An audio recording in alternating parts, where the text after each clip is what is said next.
এটা হচ্ছে গ্রামের বাসা। তো এই গ্রামের বাসায় দেখেন এই জানালার সাইড দিয়ে কি পরিমাণে কচু গাছ, ছোট ছোট গাছ। এই আষাঢ় মাসে আপনার এই কচু গাছগুলার নিচ দিয়ে আপনার মশা হয়। এই বৃষ্টির সময় মশাগুলো এখানে আশ্রয় নেয়, আর সন্ধ্যার সময় ওই মশাগুলো রুমে ঢুকে মানুষকে কামড়ায়। এই মশার থেকে রোগ জীবাণু হয়, আপনার জ্বর হয়, ডেঙ্গু হয়, আরও অনেক সমস্যা হয় আর কি। মশার উৎপত্তিটা বেশি থাকে এরকম জঙ্গল থাকলে। তো এগুলো অবশ্যই পরিষ্কার করে দেওয়া উচিত। এগুলা গ্রামেই বেশি হয়, এগুলা পরিষ্কার করে না। শহর অঞ্চলে দেখবেন একবারে পরিষ্কার। কিন্তু শহর অঞ্চলে মশা হয় কিভাবে দেখবেন, প্রত্যেকটা বাসার নিচে সাইড দিয়ে ড্রেন থাকে। ড্রেনের ভিতরে ওই মশাটা জন্ম নেয়। জন্ম নিয়ে ওইখান থেকে আপনার মশা, ওই ড্রেনের মশা। শহরে প্রত্যেকটা ড্রেনে ময়লা আবর্জনা থাকে, যেটা মল মানুষের মলমূত্র, ওইগুলা থেকে মশা উৎপন্ন হয়। ওই মশায় কামড়াইলে আপনার ডেঙ্গু হবেই। কিন্তু গ্রামে আবার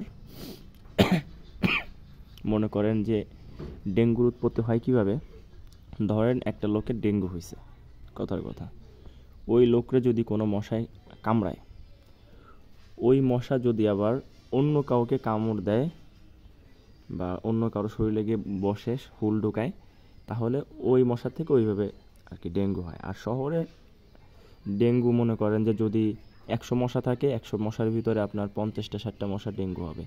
ওই যে আপনার বললাম না, ড্রেনে দেখা যাচ্ছে কিছু কিছু বিষাক্ত পানি আছে, কেমিক্যাল আছে, ওইখান থেকে যে মশাটা উৎপত্তি হয়, ওই মশার শরীরে আপনার বিভিন্ন ভাইরাস থাকে।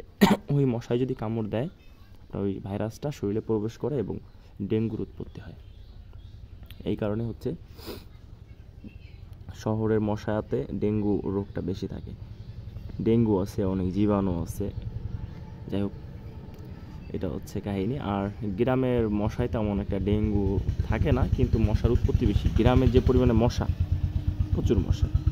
শহরেও আছে, শহরে যে নাই এটাও না, শহরে আছে। এই দেখেন কি অবস্থা। প্রত্যেকটা গ্রামের প্রত্যেকটা বাসার চারপাশ দিয়ে এরকম, এই বিশেষ করে এই আষাঢ় শ্রাবণ মাসটাতে এরকম জঙ্গল থাকে। বিশেষ করে কচু গাছগুলা বেশি থাকে। আবার গরমের সময় আরাম পাওয়া যায়, কারণ এই গাছগাছালির জন্য গরমটা অতটা অনুভব হয় না, গরমটা কম লাগে।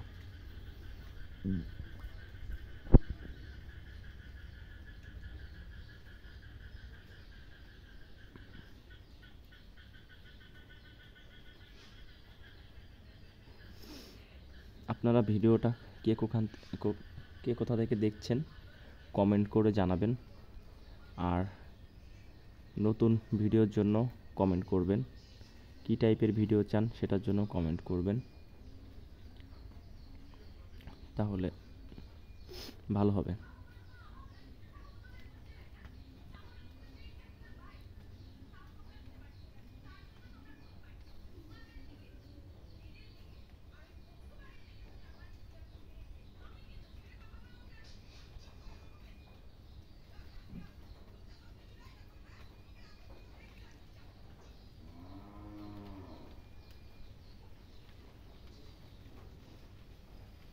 তো আজকের মতো এই পর্যন্তই। দেখা হবে নতুন কোনো ভিডিওতে। ভালো থাকবেন সবাই।